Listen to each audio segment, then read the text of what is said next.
Hashtags, they're not dead, but things are changing and the way we use them is also changing. There's a new article from the Content Marketing Institute that outlines the changes to hashtags. I'm going to go through it with you so you don't have to, and give you some hashtag specific tips for each social media platform in this episode of the Library Marketing Show. Hi, everyone. I'm Angela Hursh from superlibrarymarketing.com. If you have a question about marketing in a library, head on over to that website and look for the Library Marketing Show tab. You can send a message to me about something you need help with, or you can nominate a library for our kudos. We'll begin today's episode with kudos, which are going to 6 different public libraries in the state of Connecticut. They all received recognition as part of the inaugural 2025 Excellence in Public Libraries Awards. They won for different areas, so I'm just going to go through the list real quickly. Ansonia Library for Outstanding Children's Services, Danbury Library for Accessibility and Inclusion, Darien Library was the Civic Champion, Hamden Public Library for Advancement in Literacy and Education, Hartford Public Library for Innovative Programming, and Wilton Library Association for Community Engagement. All right, let's get into today's topic, which is hashtags for social media. The Content Marketing Institute just put out an article with some insights. Basically, here's what it says. Hashtags are used for visibility, and there also should be part of your larger strategy, but the emphasis on hashtags in social media is decreasing, which I think is a good thing. We all have so many things we have to worry about as we're posting on social media. You can use hashtags on some platforms in certain instances, and this article, which I've linked below, gives us some guidelines. So here's what it says. We're going to start with X. If your library is still posting on the former Twitter, you should know that hashtags are really no longer a part of the central algorithm of that. In fact, Elon Musk has said publicly that hashtags are overused on Twitter.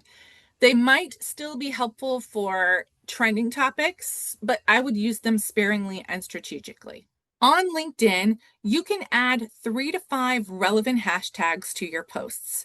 You're going to be focusing on professional relevance or some industry-specific topics. So, for example, if you are promoting career and job services at your library, you might use hashtags job hunt, jobs available, those kinds of things that are specific things that people will be searching for if they're looking for a job on LinkedIn. These are also really great for thought leadership and community building, so you can think about using those on LinkedIn as hashtags. The advice for Instagram is kind of mixed. So recently, Instagram removed the ability for people to follow specific hashtags, which could be a problem for libraries.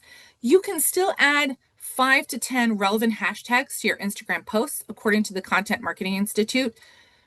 Frankly, I think 10 is too many. I would keep it at 5 or under. I find 10 hashtags to be like visual noise, visual clutter, and I think it doesn't do anything to improve reach. So why spend the time trying to come up with that many hashtags? TikTok, on the other hand, is the complete opposite. Hashtags on TikTok are a huge part of content discovery. You should be using trending hashtags and niche hashtags to reach very specific audiences, but every video you post on TikTok should include at least one hashtag. And Content Marketing Institute says on Facebook, hashtags have very minimal impact. To be honest, I hardly ever see them used in posts from brands, which is a clue to me that they're not very helpful. You can use them in certain instances like summer reading, or if you have a big author event coming up, they might be helpful. But for the most part on Facebook, you don't have to worry about hashtags. My final piece of advice is the same thing I say all of the time, which is to look at your insights for your platforms and see if there are certain hashtags that bring more engagement and more visibility to your posts.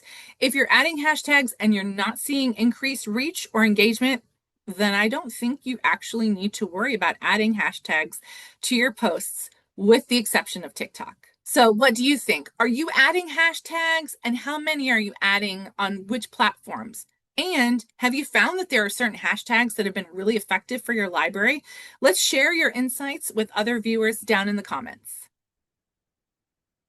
That's it for today's episode of the Library Marketing Show. But my channel has lots of other videos with tips for library marketing. If you want to keep learning more, head to this next video and I will meet you there.